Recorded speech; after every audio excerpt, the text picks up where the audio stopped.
Welcome everyone to Politically High Tech with your host, Elias. I've been going through, the development track, if you know what that is. That's where we talk about anything that's beneficial for humanity in the most general way. We touch spirituality, psychiatry.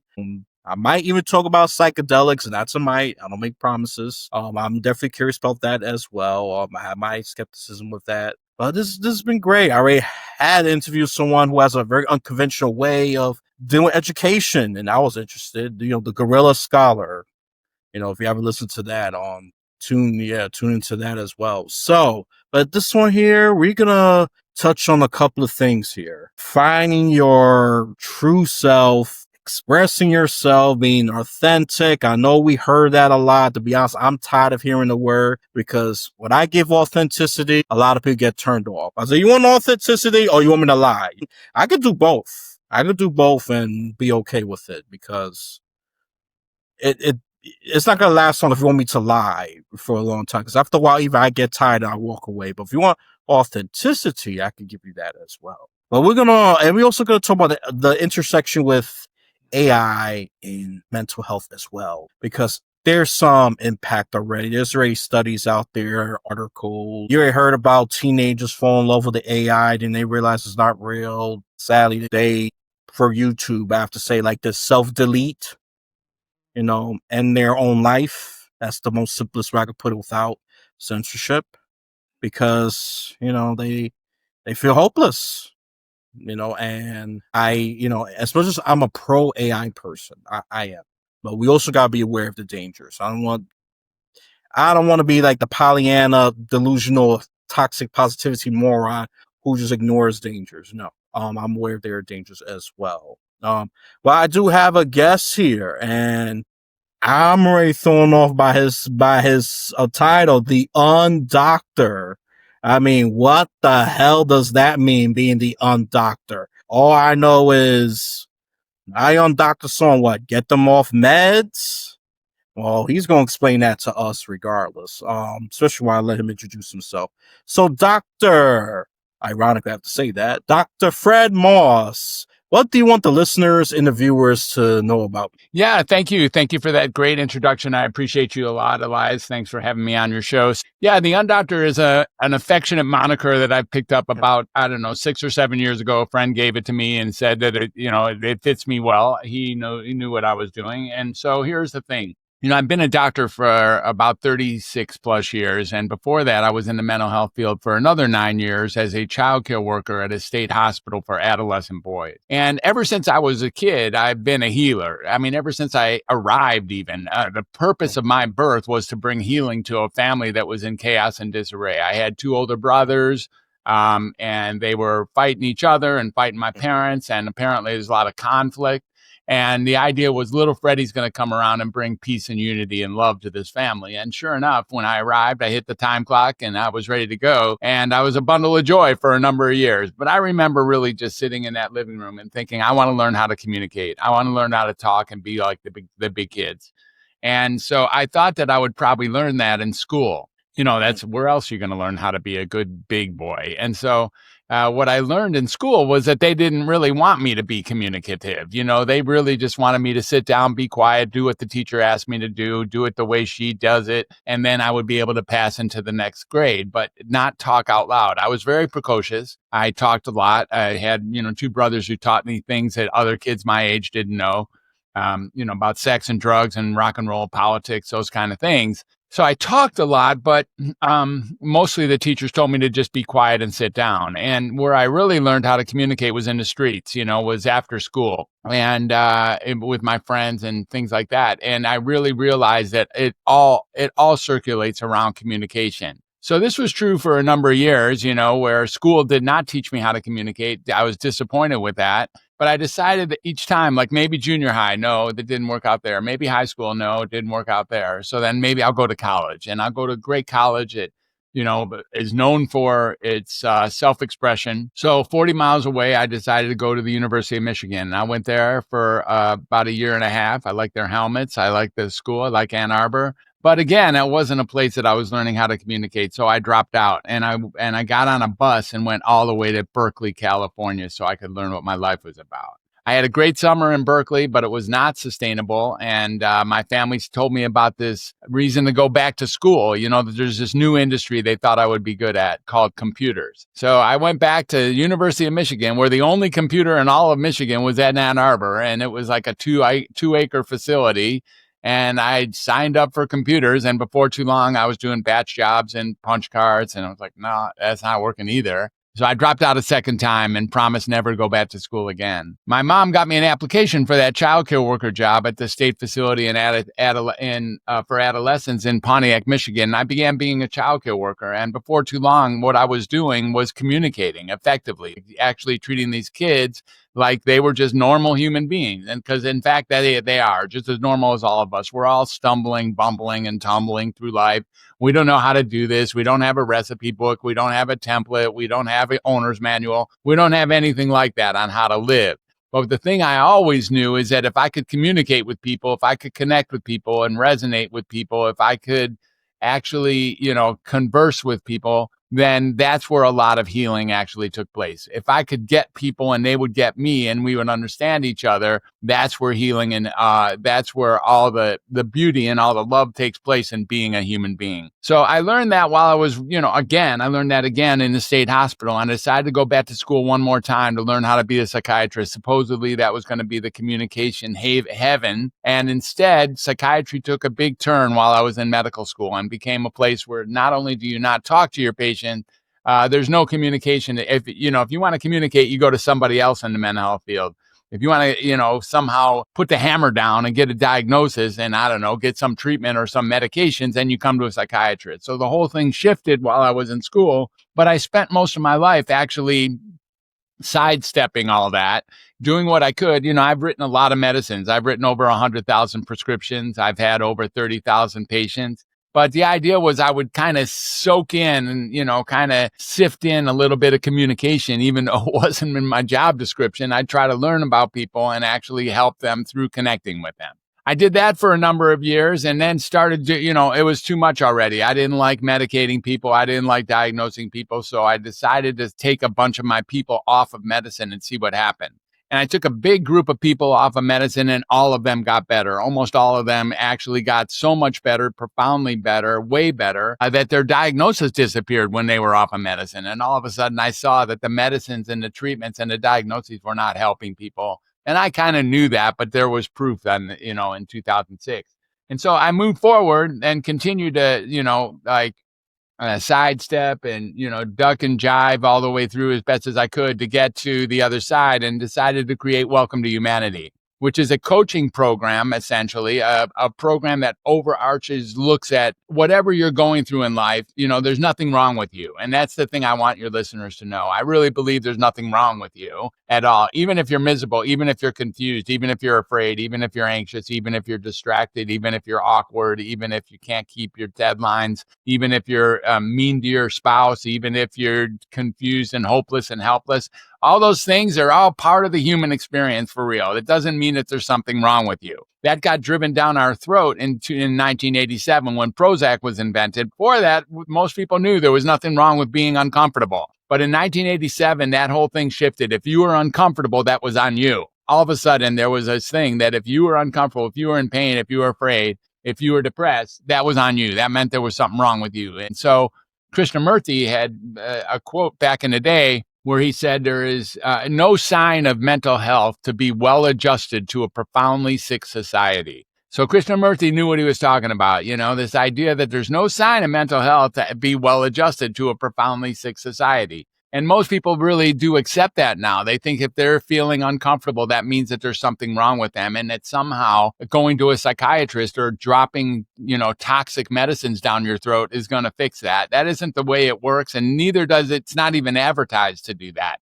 So medications in psychiatry is not advertised to cure you. It's not advertised to heal you. It's only advertised to maybe slow down the deterioration and maybe contain some of your uncomfortable symptoms. But in reality, it doesn't even do that. It's more like a Band-Aid with a razor blade in it. And that's what I learned when I took people off of medicine is they got worse. They got way worse, and they didn't know it. They just knew that, what they thought they came for was somehow touched. But in fact, what if the medicines are actually causing the symptoms that they're marketed to treat? That is an interesting prospect, and that's what I believe is really going on more often than not. So the last few years, I've written a couple books, and I've been on a lot of podcasts, probably 300 podcasts as a guest. I've also dropped about 300 podcasts as a host, and I've taken a number of stages. I'm facilitating and teaching, and I'm teaching courses and doing some group work and some writing and some listening and creating people to actually get undoctored. And what do I mean by undoctored? Undoctor is undiagnosing people, like actually getting that there was nothing wrong with them in the first place. And then unmedicating people, because medications actually give you that chemical imbalance that you thought you were fighting.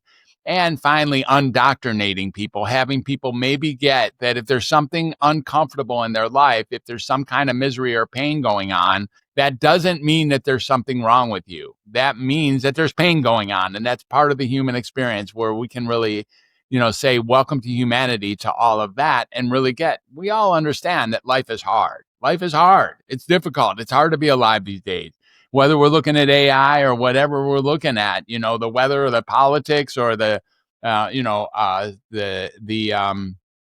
current events of the day, whatever you're talking about, if it's racism, it's sex trafficking, if it's war in outside countries, or maybe even war inside this country, there's a lot of problems going on in the world. It's difficult to be alive. And having problems with that doesn't mean that there's something wrong with you. It means that you're a human.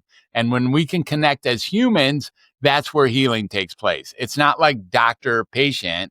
It's like human-human. And when I can connect with another human and they get that I really get what they're going through, that's where the massive explosion of healing takes place right at that second, with no side effects, no need for authorization, no doctor's orders. You don't need a nurse. You don't need an injection. You don't need to put anything in your mouth. You just need to connect with other humans, and really beautiful things happens at that point. Oof, you've said a lot of good stuff already. It was long, the intro, but there's a lot of value. Hope you was listening. In other words, let me summarize this as best as I can. So communication, it's the cure, leads us to our humanity, and of course, detox or unmedicate ourselves, right? I mean, that's the main thing, being human. Because we are social beings, so you're restoring the social of humanity, in other words, right? Instead of just having, take this medication. Oh, Big Pharma will hate you, by the way. But hey, I'm for it. I'll be an ally, because I just think over-medicate doesn't help. I see what you're saying. Let's just say I have one older sibling that when he used to be on medication, it was like at best a cheap Band-Aid. It just slowed the, him being erratic, right? Or having these imbalances. But then it pops right back up. So I already knew, me, even as a young man, I'm not even young man, like freaking 11, 10 years old, I already knew that these medicines, and I don't want to be over reliant on medication, because I just see it's a cheap Band-Aid. And I believe people are not socializing like they used to. I think that's another problem. I think that drives up depression and loneliness and all the other stuff besides the external, events that you already said: war, racism, sexism, trafficking, hyperpartisan conflict, which I'm not going to get too political in this episode unless I see a very, very relevant point. But yeah, no, I get that. That's a admirable goal. See, so the Undoctor is not as weird as you think. Yeah.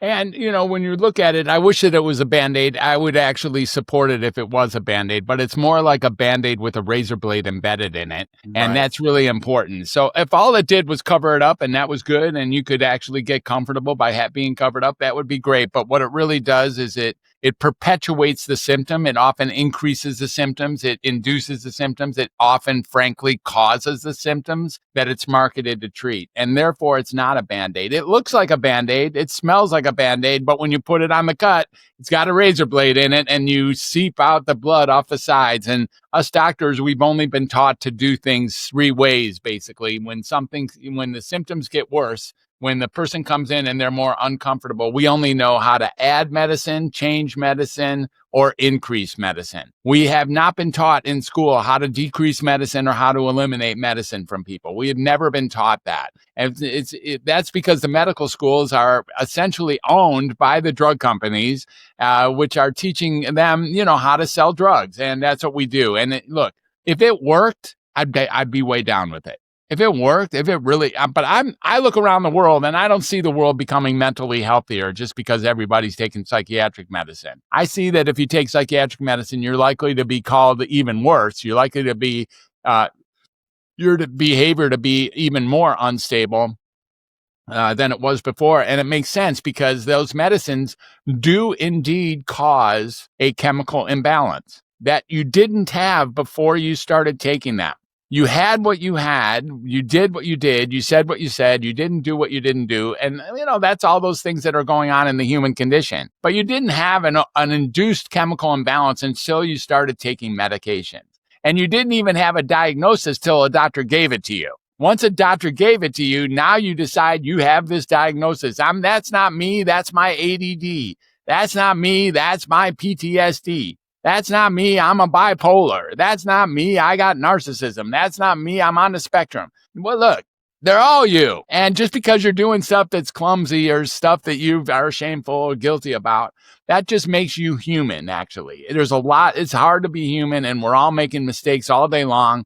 And if we can just acknowledge that and be with each other and get that this whole thing is pretty confusing, it's pretty hard to have, to stay stable and upright inside of this world, then we can now that's where healing is. Have you noticed when someone really gets you, when someone really understands you, when someone relates to you, harmonically resonates with you and connects with you, there is a tremendous feeling of joy, a tremendous feeling of confirmation of your humanity when that happens. There is no drug and no therapy that even can rival the level of medicine that takes place when you connect with another human being. Listeners and viewers, I hope you're getting this. Do you want to challenge this? Because some of us are not used to hearing this. This is unconventional, but I think this is a very good unconventional because here's the thing. I'm tired. I'm tired of this thinking. Let me just say that it is conventional. Here's the thing. Things have been shifted. They call that conventional. I learned this when I was 3, dude. So did you. Everyone knows this to be true. This is actually pre-conventional. This is the conventional that existed long before medications became the norm. So even though it's, medications became the norm and then they called themselves conventional, it's not conventional at all that you're having a hard time in the world and you drop some toxic medications down your throat. That is not conventional humanity. Conventional humanity has us pursuing each other, getting to know each other, finding people who can listen and connect with us, and moving through life as another human being, helping each other, being with each other, commiserating with each other, connecting with each other. That's much more conventional than anything like, you have bipolar disorder and therefore you should take some Seroquel or some lithium or some Depakote. Maybe not, dude. Maybe not. Maybe that's not the right move because I don't see people getting better. I see people, in fact, getting worse and getting smothered and no longer having access to their humanity sometimes when they take medicine. Here, let me give you one more disclaimer before we go too far. You probably have some listeners. I know I run into this frequently enough, and I just want to respect a group of listeners here who think, you know what? I love my diagnosis. I love my treatment plan. I love my medication. It saved my life. I wouldn't change it for the world. There's people out there who think that.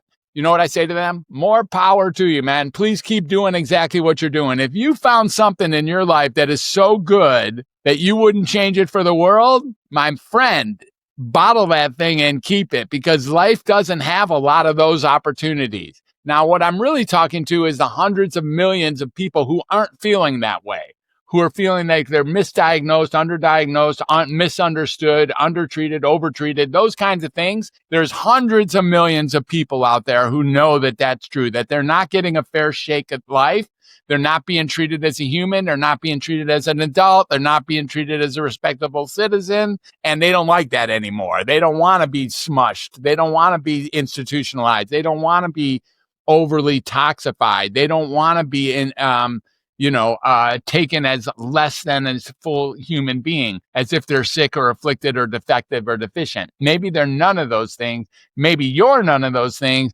Maybe she's never none of those things. He's never then, and he's not any of those things.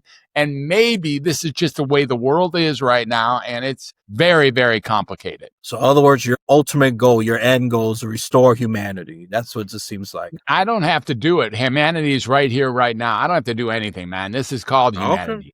This is humanity. Right. Yep. I don't need to restore a thing. All I do is have you open your eyes to what's already here. Gotcha. See? People, I actually agree with this, even though I must look. Well, I mean, sadly, it's modern convention, and I agree. All this medication, all that has really made society worse, right? I think depression, all these substance dependencies went through the roof. I mean, there's so much studies on that. I see only increase, not decrease there, and it hasn't made people better. Let's just say that. It just drift people to be even worse. So look, if you're on reliable medication, you do you. I believe in freedom of choice at the end of the day. Man, but I hope you're really listening. And before you challenge that, listeners and viewers, just make sure you're paying attention. Make sure you understand what you're hearing. If you need to rewind, feel free to do that or pull the toggle back a bit. Just make sure you're not missing out, because this is valuable. I believe it's valuable. And I want this to become the norm. Forget conventional, the norm. I want that norm, because it was norm before the medication, big pharma took over psychiatric and all that stuff. That's my goal in the end of the day. Look, I don't have to be pedantic or all of these other words, but at the end of the day, I think we are in the same goal here. This is why I have Dr. Fred Moss here, and I think unconventional ways of talking about this is we want to make it a norm. And it's sad that it's unconventional until I think we'll get better. I'm becoming more optimistic. Goodness, we have a lot of good guests here. Before I used to be negative and pessimistic about it, but I think that's a cure. Good conversations, re-accessing our humanity. Let's just say like that, re-accessing our humanity instead of just being drifted away from it. I think is very important, because I do agree. Just because someone's clumsy, they talk funny, they look funny, they do things a bit differently, doesn't mean there's something wrong with them, and that has caused a lot of anxiety and discrimination and all of that other stuff. And I agree, and that makes us unique. I think being unique is part of being human. And yeah, I agree with that 100%.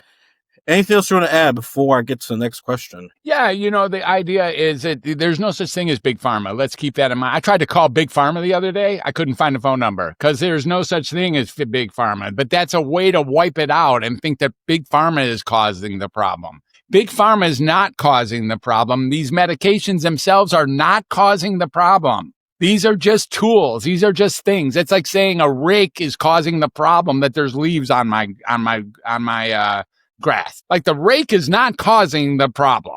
What's happening is that we walk into a doctor's office demanding to know what's wrong with us. And when a doctor then says you have this, and they give you some alphabet soup diagnosis, and you say, oh, good, I have this. Now you have restricted yourself into having a condition, and then you can explain away the clumsiness of your life. What I really want people to get is that big pharma, which doesn't exist, and the pills, which aren't really the problem. After all, we don't get angry at the rat poison industry. They make rat poison. So what? We don't get angry at rat poison per se, but we don't use it when we're feeling uncomfortable either. So the idea is no one is demanding that you put those things into your mouth every morning. Nobody is holding you down to do that. What you put into your mouth is not the thing you put in your mouth is not the problem. It's the choice to put it in your mouth. And the reason you're making that choice to put it in your mouth is you're firmly convinced that there's something wrong with you inherently that needs to be fixed. If we could let that go and get that there's nothing wrong with you inherently that needs to be fixed, then we wouldn't reach to these outrageous ideas that if we put toxic medicine into our mouth, we're going to become a better human being. The idea is maybe there's nothing wrong with you. Maybe there's nothing wrong with him or her. Maybe there's nothing really wrong with the whole thing. We're here for a temporary ride into a crazy life. And that's what's really so. And if we can embrace that, that's when we start looking at each other eye to eye instead of, doctor to patient or, expert to student or something like that. We just start getting, okay, we got a couple humans here trying to figure out how to make this right. And bumbling, stumbling, and tumbling through this life is a norm. Like it is, nobody knows how to do this. Normal hasn't even been defined. And yet we have the audacity to talk about abnormal as if we know what we're talking about. Let's be real here. I'm learning a lot, listeners and viewers. Are you or we are, shifting our minds and, taking personal responsibility and questioning things instead of just trying to find a perfect normal. I think that's a big problem. Quote, quote, perfect normal. There's no such thing. All right. So what is normal? That's true. What is really normal? I think that's something that people get fixated. And this is why we think we got this problem and that problem and that. If I fit the norm, then, I'm great. I'm well. But there's something wrong, and then we get into these rabbit holes, let's just say. But listeners, viewers, I hope you're listening. And if you want to challenge that, there is a comment section right there. Or if you agree and just, praise this, or this could be enlightening for you, and just comment. Just comment. I want to get your thoughts. So it's really important as well to get that under no circumstances am I diminishing the pain of life. I'm not saying that you're not, get yourself picked up by your bootstraps or, get over it. Or I'm not saying that. What I'm saying is having that experience doesn't mean there's anything wrong with you. There's a huge difference here. So it isn't really anything to fight here. I'm not saying you're not having those experiences or it's not super miserable to be alive sometimes. For sure it is. Now I want you to get that doesn't mean that there's something wrong with you. Because when you get that there's nothing wrong with you, you will not then go to a doctor who will feed you some sort of diagnosis, which you'll never be able to get off your record, and then feed you some sort of treatment plan, which actually pigeonholes you into perpetuating the diagnosis and creating a dependence on your doctor, and then feed you some medication, which actually then does cause the thing that you thought you had in the first place. Well, listeners and viewers, look, if you thought he was diminishing your pain, he already says going through pain and mumbling, stumbling, bumbling is part of humanity, is part of life. So he's not diminishing that. So if you think that, well, for some odd reason, look, that freedom of choice, you just put it in the comment section. I don't think that personally. He already says going through all these things makes us human. We like to find us perfect normal and the pursuit of convenience, avoid pain and all that. I think that's just making humanity worse. So you know what? I actually agree. Believe it or not, I agree with that 100%. So we already talk about how how we approaching this in a misguided way about, I might have ADHD. I want to go to the doctor. I think the blindness is confirmation bias, right? When a doctor says you got ADHD, and then that leads down a rabbit hole. Take these medications, the quote unquote fix it. It already says like a cheap band-aid with razor blades. I would say laced with poison in it, but it feels good. Some poisons can't feel good, and then you realize you're screwed. Maybe minutes, hours, or maybe even days later, depending.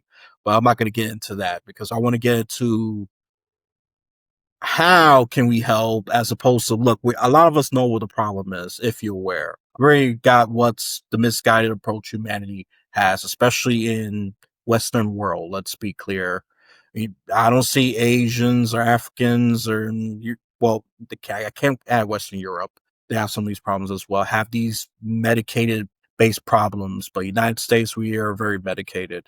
It's a big problem in the U.S. for sure. But those folks who come from humble beginnings, they don't have these kind of problems. So I think we can learn from some of these people, So just find other ways. Maybe it was nothing really wrong with you, but we've been brainwashed to believe that once a doctor give us that, it's been documented, he already said it. It doesn't go away. Just like a permanent stain in the record. Well, you could choose to ignore that permanent stain. That's all I could say. Probably disregard it and throw it away. I don't know. But disclaimer, I'm not a doctor. That's what I'm going to say because I'm not dealing with any losses. Say, Dr. Elias, told me to no, I'm not a doctor. Please don't do that. I'm bringing You are experts. an I'm bringing expert. You are an expert on being human. true, Every one of us is. true, true, true. I'm not gonna You've been argue doing it that. 100% of time since you arrived. Every single one of us is an expert on being human. Yep.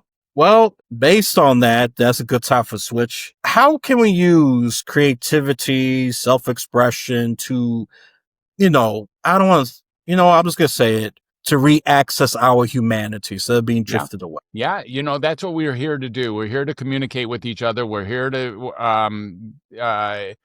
actually create some form of conversation. And the conversation doesn't have to be like we're having right here. Right now, we have it that one of us is speaking, the other one is listening, processing what he says, and then speaking back. And that words and ears and hearing and listening and processing are the communicated media we're using. What creativity offers is that an expanded version of how to communicate. Art, music, dancing, singing, drama, cooking, writing, gardening. These kind of things are creative acts that actually allow us to transmit different ideas to other people, or listen to other people, or listen to the nature of the world of things, and actually create a cross-referencing interaction. So communication is at the heart of all healing. I think that's very clear, that there has to be communication at the heart of all actual healing. And the way to do that is through creativity. So if we have a deficiency in anything, it's a deficiency in realizing that there's other people around here who are experiencing things that can be very useful for you, and that you might be able to help in your own right, even if you're feeling like you're not very good. It doesn't matter whether you feel like you're not, not at full speed or not. You are at full speed 100% of the time, including the time when you're feeling like you're not at full speed. Just because you feel like you're not at full speed, you're still as much a human at that moment as you've been your whole life. And when you can share that with another person and actually get whatever they're saying is going on in their lives, you can get yourself out of the way and get into a conversation where you communicate. Then the actual capacity to connect with another person explodes forward, and all of a sudden, the habits that have brought you up until now, you're not a slave to those habits. You don't have to keep doing the things you have done up until now. You really don't. You really don't. You're not a stuck person who has to keep doing the same stuff over and over again. There is a possibility at any given second that you can start saying, doing, and being someone else entirely than who you have been up until now. All you have to do is make that choice, really. Or you could say, nope, I'm stuck. This is the way I am. I'm locked in. This is just who I am. I'm a fixed human being, and I don't do things that way. I do things this way. Well, the truth is you're limiting yourself in an area for which power and freedom is truly available. Yes, there's such things as habits. We have a tendency to follow those lanes. However, it doesn't mean that we're mandated to follow those lanes, and we can change our habits in any given moment. We can start saying, being, and doing somebody else. And when we really get that that's the level of freedom we have, and that by communicating with others, we can reinforce that with each other, then that's where an extraordinary thing called healing can actually take place. The mental illness that you think you have, or that a doctor has told you, or many doctors have told you, or many nurses have told you, or your family has told you, that doesn't mean anything, actually. What I'm really suggesting is that you're you. The only diagnosis that you have, Elias, you do have one psychiatric diagnosis, by the way. I'll give it to you. I already seen it. You ready? Your diagnosis is Elias Martin. That's it. That's it, man. That's all you are. You're just Elias Martin. You don't have anything wrong with you mentally. You don't have anything wrong with you that separates you from Elias Martin. Who you are is Elias Martin. That's it, man. Isn't that wonderful, listeners, and viewers, especially those who've been stuck with habits that don't serve your best interests? There's hope. We are malleable. We could change our habits. We've been doing it for the habits we're doing 10 to 20 years are changeable. And I agree with that. Now I meditate and then get ready to tackle the journey. And that's one example. There's many more. It could go on forever, but that's one habit that actually served me better. And habits do determine your life, I believe. You change them, and then you can change who you are. May sound crazy to some of you, but it's true. I used to believe being aggressive and loud or even bossy was who I was, but also learned I could be diplomatic, pragmatic. It is possible, because some people say you have change. Well, change is possible, people. Change is possible. I know you're like me, is to throw, some smart aleck comment. Nah, I don't feel like doing that, because this is very enlightening for me as a person, and I just need this reminder that change is possible even when it doesn't feel it. We get stuck. Well, stuck. We're not really stuck. No, I know, but people have, you feel stuck, but change is possible. So you just need that reminder. This is a reminder to you listeners that's been going through a rut. This is a good reminder for you. Because we're really not stuck. I beginning to believe that if you had told me this 15 years ago, I would have been far more combative in my argument. I said, what? Well, you told me, you don't understand. What, are you on drugs or something? But no, after going through some journey, discovering, evolving, and growing, things that he said are not as crazy as you may think. You could be skeptical. I'm fine with that. I'm a skeptic by nature. At least that's how I identify myself, right? I identify myself as a skeptic. Look, change is possible. And rather you believe it or not, sadly, you could be right. If you don't believe it's possible, you make it not possible. If you believe change is possible, you want to change, you're right. So you're right either way. This is something I'm not going to even debate with you on. And normally I love to have a debate, a good debate about it, but no, I'm not going to have a debate on this one, because at the end of the day, it's your choice, people. That's all I'm going to say. And and being self-expressive and finding that person that gets you, it is healing. I've gotten a few people say, yeah, I actually get you. I said, okay, good. I don't feel like a black sheep with red polka dots. And I add red polka dots because I do feel that strange sometimes. But that's who I am. But I've learned how to embrace it. Love me or hate me, I'm still going to be me. That's it. Yeah. That's it. So that's all, some people say that just to be defensive. Some people say it because that's who they, people are going to be who they're going to be. That's it. I don't want to mumble too long, because I do want to touch on humanity plus the impacts of artificial intelligence. Well, yeah, this is a great topic. And yeah, we can shift over to there. So artificial intelligence has many different impacts in the world of our mental health. Number one, we start comparing ourselves to machines. So a machine can multitask. A machine can work very fast. A machine can, AIs and all the artificial intelligence impact that's happening in the world is we have collectively decided that it has become the authority for information. So if we want to know something, we get right on there with ChatGPT or with Claude or Perplexity or Gemini or whatever one, Grok, whatever you're using. And then we ask it a question and what it says. Well, that's the essence now. It's used all the information available in all of humanity over time and comes up with a natural conclusion in less than a couple seconds. And then we believe that must be what's so. So it's adjusting our collective understanding of how life goes, and it's taking away our unified or our individual way of looking at the world. In the end, eventually these things are going to merge with each other, so that if you ask a question to Grok, or you ask a question to Perplexity, or you ask a question to Claude or Chat, then they're going to give you essentially the same answer because they have the same information. They work the same way. With humans, that's never the case. If you have a problem and you put 5 humans together, they're not going to eventually learn how to say the exact same thing. What we're really talking about is AI is allowing us to homogenize ourselves and lean on it.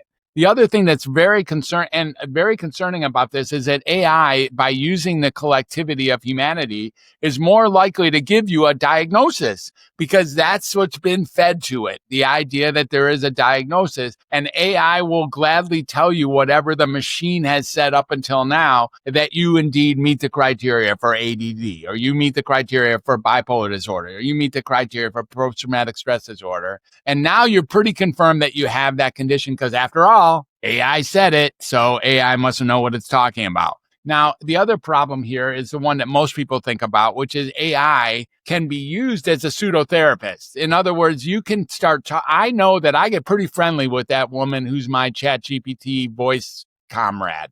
When I like her, I actually like her. She's really kind. She's really nice. She has a voice that's already beaten through my algorithm.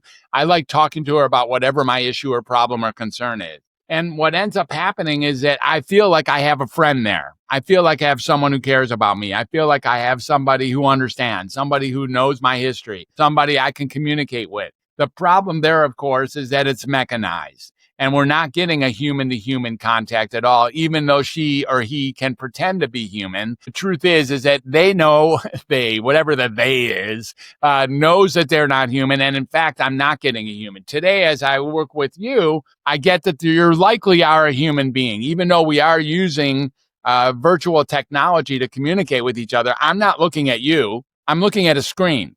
I'm looking at a screen of pixelated lights. You are not here, dude. You are not here. You're over there. I'm over here. We're both using pixelated lights, and we have to do the integration to make it appear that we're actually with each other. You're definitely not three-dimensional right now. You are at the very best two-dimensional, and it's not a real human. We're using technology to transmit words and to transmit visions, and then we do the translation to make it appear that I'm really with you. But I'm not really with you. That's also part of AI and part of technology getting in the way of the true human-to-human spirit. You know what? This is the first time I'm hearing this, but this is actually correct. Yeah, because I'm talking to a digitized version of Dr. Fred Moss. We're not at the same room. We're not talking. This is a digitized conversation. 100%. Just put it that way.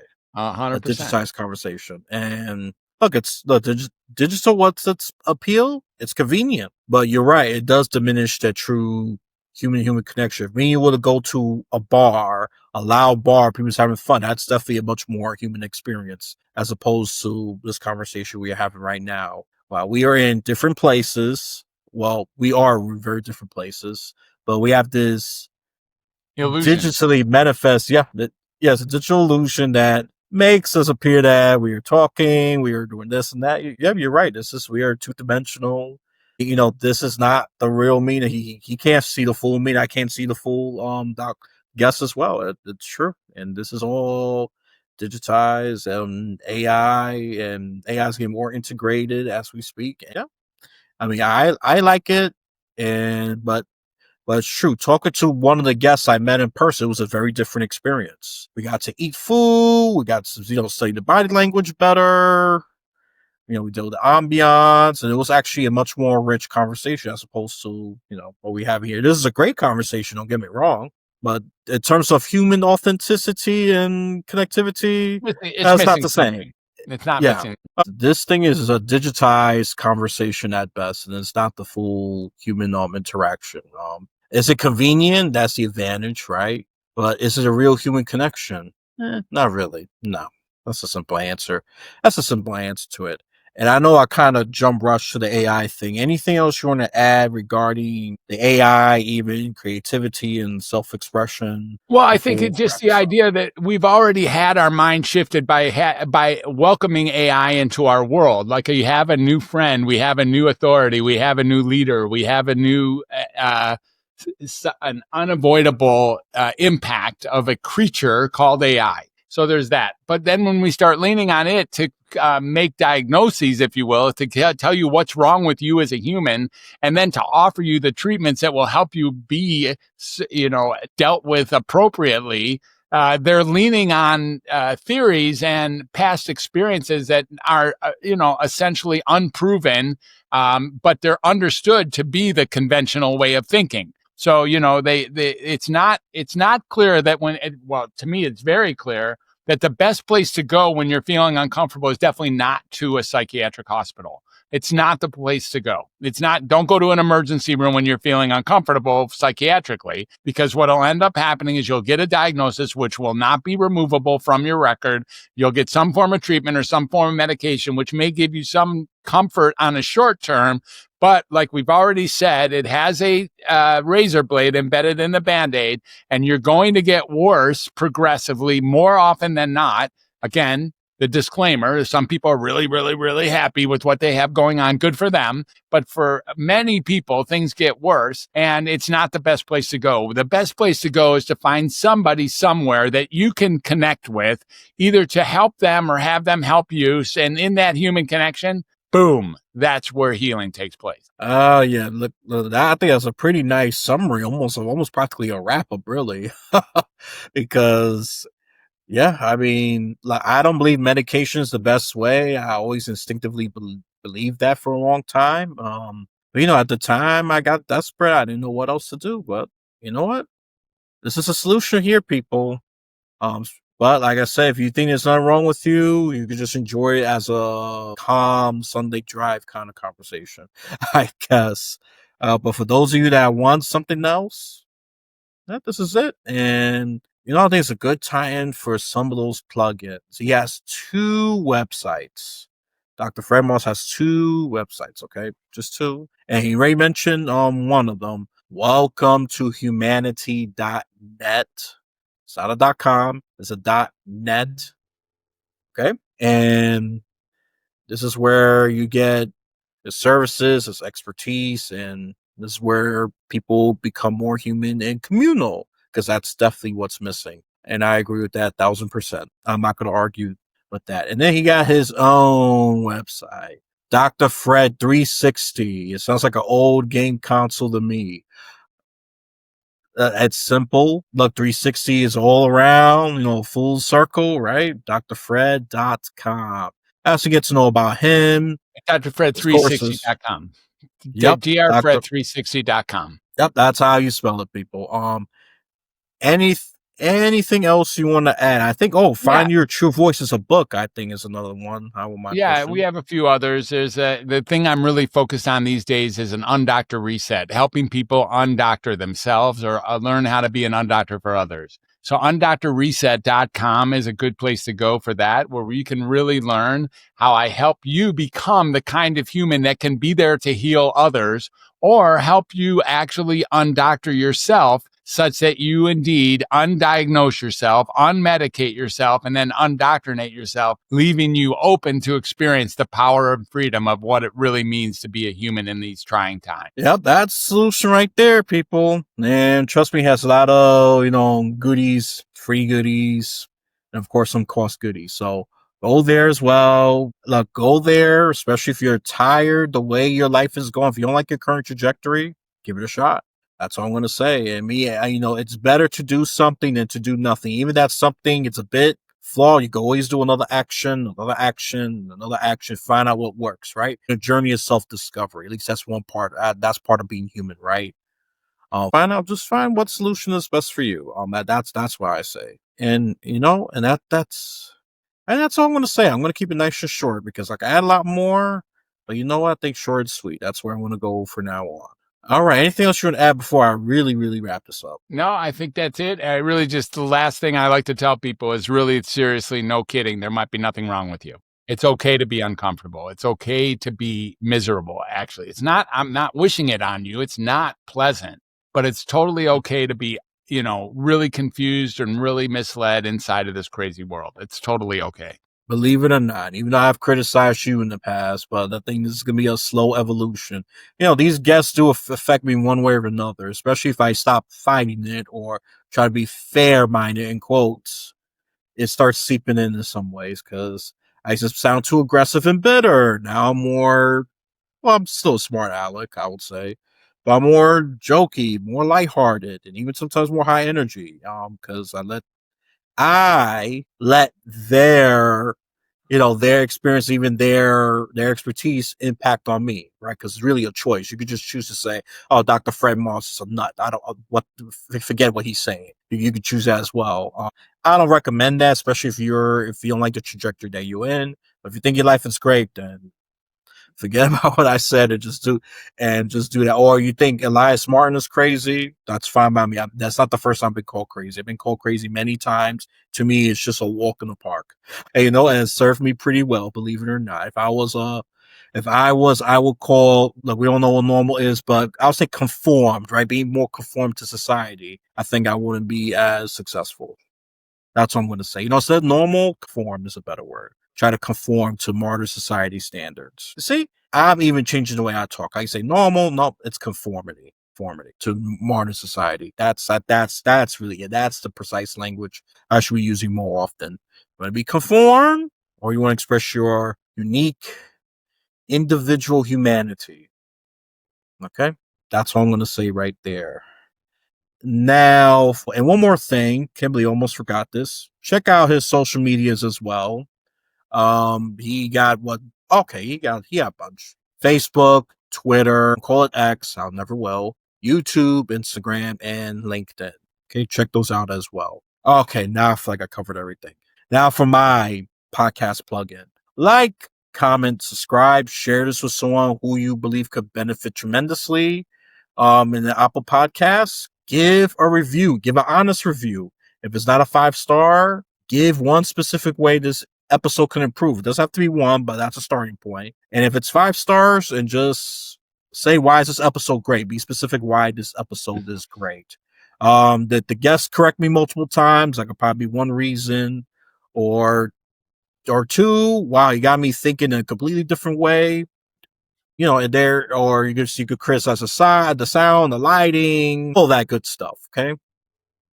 Yep, that's it for the audio, folks. Now for the final part. Check the new paper, and the reason why I promote the new paper, because it's factual, straight to the point kind of news. It's not slanted left and right. Look, I talk about being anti-partisan. This is me being pretty anti-partisan. And 2, if you want to give me money without actually giving me money, yeah, that is possible. You click on the free website guys link. If you need a website, click on that link. You're giving me money without ever giving me money. Maybe you're giving them money that comes to me. I don't know how that works, but you don't actually have to shove out money. Okay. That's all I'm going to say about that. Actually, one more thing. Join Podmatch. You don't want to do email thread conversations, and people got to upload a PD, the one page is a PDF, and if they have to change something, they have to redo the darn thing and give it to you, and then that could get lost in the email thread. Join Podmatch. It's organized, it's easy to use, and you don't have to go through that whole email thread. Look, sometimes we don't have time to do that. Let's be honest. So join Podmatch. You're going to join for free, okay? Just to start out, all right? So that's all. I got for you. So once you complete this audio or visual journey, you have a blessed day, afternoon, or night.